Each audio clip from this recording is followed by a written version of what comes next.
নিষেধাজ্ঞা উপেক্ষা আর ফিলিস্তিনিদের উপর হামলা চালিয়ে আল আকসায় প্রবেশ করল ইসরায়েল। আবারও নিষেধাজ্ঞা অমান্য করে পূর্ব জেরুজালেমের আল আকসা মসজিদ প্রাঙ্গণে ঢুকে পড়ে ইসরায়েলি কট্টরপন্থীরা।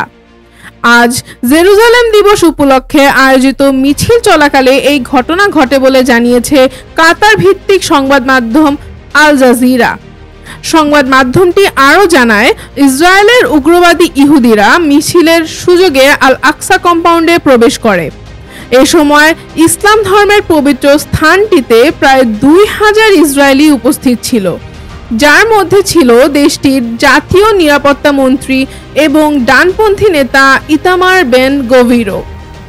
সামাজিক যোগাযোগ মাধ্যম এক্সে প্রকাশিত এক ভিডিওতে দেখা যায়, বেন গভিরের সঙ্গে ইসরায়েলি সংসদ সদস্য ইৎজাক ক্রুজার এবং নেগেভ ও গালিলি অঞ্চলের মন্ত্রী ইৎজাক ভাসাল্লাফও আল আকসায় প্রবেশ করেন।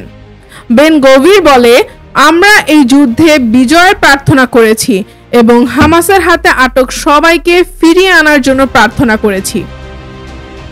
আল জাজিরার প্রতিবেদনে আরও বলা হয়, জেরুজালেম মার্চ নামের এই মিছিলে অংশ নেওয়া ইসরায়েলিরা পুরাতন জেরুজালেমের মুসলিম পাড়া অতিক্রম করে আরব নিপাত যাক, তোমাদের বসতি পুড়ে যাক এমন উস্কানিমূলক স্লোগান দেয়। এই অংশগ্রহণকারীদের অনেকেই দখলকৃত পশ্চিম তীর ও জেরুজালেমের অবৈধ ইহুদি রাজ্যে বসবাস করে।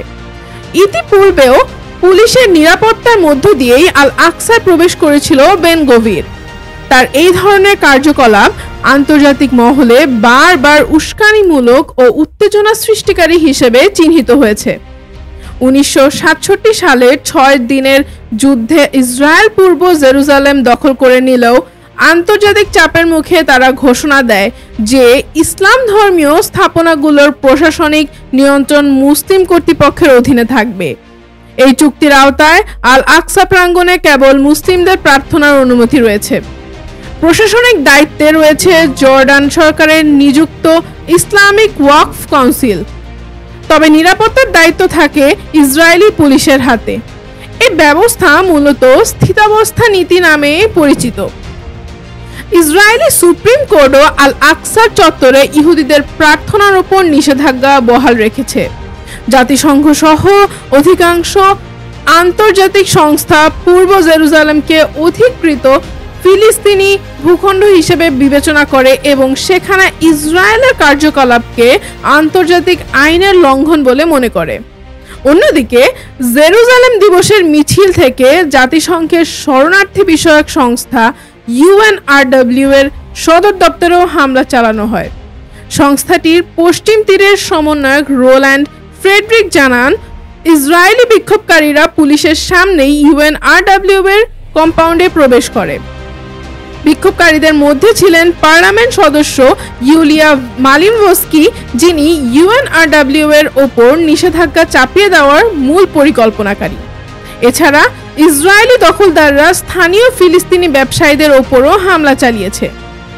এছাড়াও সামাজিক যোগাযোগ মাধ্যমে ছড়িয়ে পড়া ভিডিওতে দেখা যায়, ইসরায়েলি পতাকা হাতে কিশোররা ফিলিস্তিনি দোকানীদের ভয়ভীতি ও হয়রানি করছে।